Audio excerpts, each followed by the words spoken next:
Jasper County. This is troubling all of those blue boxes.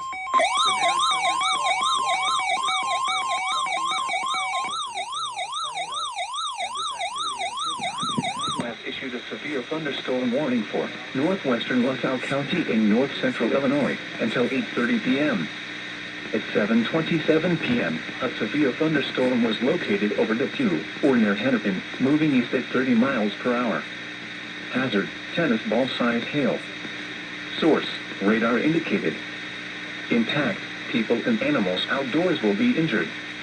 Expect damage to roofs, siding, windows, and vehicles.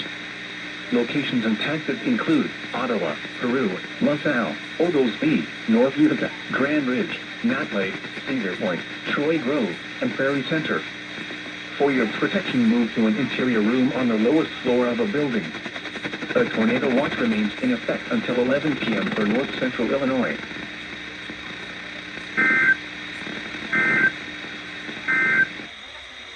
A severe thunderstorm